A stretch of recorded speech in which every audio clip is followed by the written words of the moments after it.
মসজিদের মিম্বারে মুসল্লিদের সামনে বসে জামাত ইসলামের চিঠি ছিঁড়ে ফেললেন এক খতিব। এ নিয়ে দৈনিক ইত্তেফাক পত্রিকায় একটি প্রতিবেদন প্রকাশিত হয়েছে, যার বিস্তারিত বলা হয়েছে। রাজধানীর উত্তরার 12 নম্বর সেক্টরের বাইতুন নূর জামে মসজিদের খতিব মাওলানা নাজমুল হাসান কাসেমীকে একটি সতর্কতামূলক চিঠি দিয়েছে বাংলাদেশ জামায়াতে ইসলামী।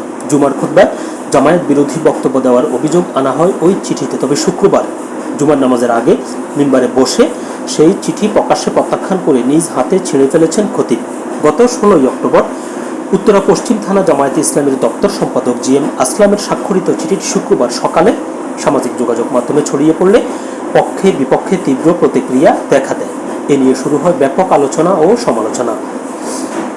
চিঠিতে বলা হয়, বাইতুন নূর জামে মসজিদ অত্র এলাকার একটি গুরুত্বপূর্ণ মসজিদ, যেখানে সেক্টরবাসী সহ বহু ধর্মপ্রাণ মানুষ নামাজ আদায় করেন। তাই খতিবের দায়িত্ব হলো মিম্বারের মতো নিরপেক্ষ স্থান থেকে কোরআন হাদিসের আলোকে সবার জন্য হেদায়েতমূলক বয়ান করা।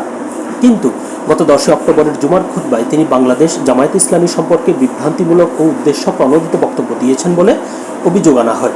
চিঠিতে আরও দাবি করা হয়, খতিবের বক্তব্য ছিল হীনমন্যতা ও রাজনৈতিক পক্ষপাতমূলক, যা সমাজে অনৈক্য, বিভেদ ও উত্তেজনা সৃষ্টি করেছে।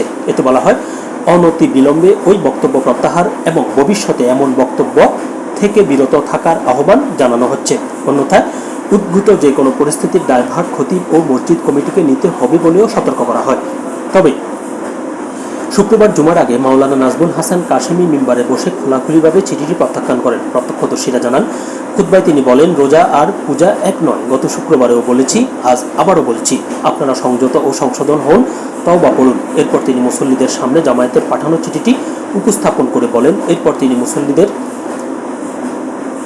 তিনি এটি মানছেন না। এ সময় উপস্থিত মুসল্লি ও মসজিদ কমিটির সদস্যরা নারায়ে তাকবীর আল্লাহু আকবার ধ্বনি দেন। পরে খতিব নিজ হাতে চিঠিটি ছিঁড়ে ফেলেন। চিঠিতে আরও উল্লেখ করা হয়, খতিব একজন নাগরিক হিসেবে যে কোনো রাজনৈতিক দলের সমর্থন করতে পারেন, কিন্তু মসজিদের মিম্বারে রাজনৈতিক বক্তব্য দেওয়া শোভন নয়। মসজিদে বিভিন্ন মত দলের মানুষ নামাজ আদায় করেন, তাই মসজিদে রাজনৈতিক বক্তব্য দেওয়া অনুচিত। রাজনৈতিক ময়দানে সভা সমাবেশে বক্তব্য দেওয়া যেতে পারে, তবে মিম্বারে বসে কোনো দলের এজেন্ডা প্রচার করা যাবে না। সকলে ভালো থাকবেন। আল্লাহ হাফেজ।